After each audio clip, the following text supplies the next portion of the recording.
e paz da parte do nosso Senhor e Salvador Jesus Cristo. Tudo bom com você, querido? Mais uma vez nós estamos aqui juntos, eu, Joyce Vieira, para darmos continuidade ao nosso estudo dos evangelhos canônicos, seguindo a sua ordem cronológica dos acontecimentos. Sem mais delongas, quero lembrar a vocês que nós estamos lá no Instagram e lá no Telegram também. Se inscreva lá, temos novidades por lá, temos um contato um pouco mais próximo com vocês, podemos bater um papinho, é muito legal e vai ser muito legal ter você por lá. Se você é novo aqui no nosso canal, não esqueça, se inscreve no nosso canal, ativa o sininho, você receberá as notificações, dá uma curtida nesse vídeo e compartilhe. O meu desejo ao compartilhar esse vídeo é que vidas sejam alcançadas pela palavra de Deus. Então, meus queridos, seguindo então o nosso estudo sobre os evangelhos canônicos, hoje nós vamos falar de dois assuntos muito importantes, dois relatos muito importantes na história de vida de Jesus. O primeiro é o seu batismo e também, cronologicamente, o que se segue a esse acontecimento é a tentação no deserto. Observamos que o batismo de Jesus está relatado em 3 dos 4 evangelhos. Anota aí. Está lá em Mateus, capítulo 3, versos de 13 ao 17. Está em Marcos, capítulo 1, versos de 9 ao 11. E, finalmente, está no Evangelho de Lucas, capítulo 3, versos 21 e 22. Bom, percebemos então que o Evangelho de João não mostra esse episódio do batismo de Jesus. E observamos também que tanto em Marcos quanto em Lucas, as narrativas são breves. Elas contêm 3 e 2 versículos apenas acerca desse episódio. Assim, nós vamos tomar por base o Evangelho de Mateus, lá no seu capítulo 3, dos versos 13 ao 17, porque então conseguiríamos extrair mais informações sobre esse momento muito importante na vida de Jesus. Lembra quando eu falei para vocês lá na semana passada que João Batista ele trazia o batismo com água, o chamado batismo do arrependimento, mas ele mesmo dizia que após ele viria aquele que ele mesmo não era digno nem de desatar as suas sandálias, e esse traria o batismo com o Espírito Santo e com fogo. João explicava que o batismo de Jesus seria muito maior que o batismo que ele mesmo fazia com água. Nós vemos nessa narrativa, então, a partir do verso 13 desse capítulo 3 de Mateus, que Jesus está vindo da Galileia e foi ter com João junto ao Rio Jordão, e ele foi ali exatamente para ser batizado por ele. No verso 14, nós percebemos a oposição de João, que dizia que ele não tinha condições de batizar a Jesus. Isso demonstra que ele sabia quem era Jesus. Assim, João deveria ser batizado por Jesus, pois ele carecia do batismo com o Espírito Santo e com fogo. Mas fica então aqui um questionamento: por que Jesus pediu para ser batizado por ele?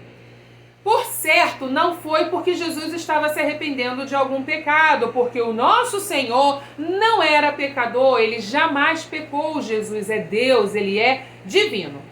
Jesus, então, responde a João com uma frase muito interessante que está registrada no verso 15 do capítulo 3. Ele diz assim: assim deve acontecer para se cumprir toda justiça. O que nós precisamos entender é que Jesus vislumbrava aquele momento do seu batismo como uma parte do avanço da obra de Deus. De fato, Jesus não estava ali confessando pecado algum, porque ele não tinha pecados. Mas ele mostrava a importância do batismo, a importância de cada um de nós confessarmos os nossos pecados e permitirmos então ser batizado nas águas como uma forma de demonstrar ao mundo o nosso arrependimento. Essa era a forma que Jesus tinha de mostrar apoio àquilo que João estava fazendo. Dessa forma, Jesus começa o seu ministério público. Ele usa esse momento como uma forma de se identificar com o povo de Deus. Vemos que este batismo foi a primeira declaração pública do ministério de Jesus. Veja que ao invés de Jesus ir para Jerusalém, se identificar com líderes religiosos estabelecidos, poderosos, pelo contrário, Jesus foi ao Rio Jordão. Se identificou com aqueles que estavam se arrependendo dos seus pecados. Jesus aceita o batismo como uma forma de mostrar sua obediência e seu serviço a Deus. E Deus mostra sua aprovação para com Jesus. E de que forma isso acontece? Bom, lá no texto nós veremos que nesse exato momento, quando Jesus é batizado, assim que ele sai da água, os céus se abrem e se pode ver o Espírito Santo de Deus descendo como uma pomba e vindo sobre ele. Isso está registrado no verso 16 desse capítulo 3. E além disso, uma voz dos céus diz: "Este é o meu Filho amado, em quem me comprazo." Nesse exato momento, nós temos aqui a doutrina da Trindade sendo revelada. Nesse momento, vemos ao mesmo tempo a presença de Jesus, sendo aquele que está sendo batizado. Vemos o Espírito Santo em forma de pomba e temos a voz que revela a Deus, dizendo que Jesus é o seu Filho amado. Temos aqui a presença da Trindade, o Deus Pai, o Deus Filho e o Deus Espírito Santo. Deus em um só, uma só essência. Vemos nitidamente nesse momento as três pessoas da Trindade juntas. A pomba e a voz dos céus foram sinais de que Jesus era, de fato, o Messias. Cronologicamente falando, a narrativa que se segue ao batismo de Jesus é então o momento em que Satanás o tenta lá no deserto. Essa narrativa então se encontra em Mateus, capítulo 4, anota aí, capítulo 4, versos de 1 ao 11. Tem também essa narrativa no Evangelho de Marcos, capítulo 1, versos de 12 ao 13. E em Lucas, capítulo 3, versos 1 ao 13. Mais uma vez percebemos que o Evangelho de João não relata nada acerca da tentação de Jesus. O batismo de Jesus mostra que ele é de fato Filho de Deus. E assim sendo, ele é capaz de vencer o diabo e suas tentações sem jamais pecar. O verso 1, lá no capítulo 4, começa dizendo que Jesus foi conduzido pelo Espírito Santo ao deserto para ser tentado pelo diabo. E tendo jejuado 40 dias e 40 noites, teve fome. A partir desse momento, o diabo chega até ele e começa o processo da tentação. Aqui vemos que Jesus foi tentado no deserto. Não era um lugar luxuoso, não era dentro do templo onde ele poderia de alguma forma se sentir mais seguro. Não, Jesus estava sozinho, faminto e estava vulnerável. E mesmo estando em um momento de fraqueza, de vulnerabilidade humana, Jesus mostrou poder para vencer as tentações. Lembrem que Jesus é 100% Deus, sim, mas naquele momento Jesus também era 100% homem. E assim sendo, ele se sentiu fraco e com fome. Prestando atenção a toda essa narrativa, verificamos que existem 3 áreas que Satanás busca tentar, não só a Jesus, mas a nós também.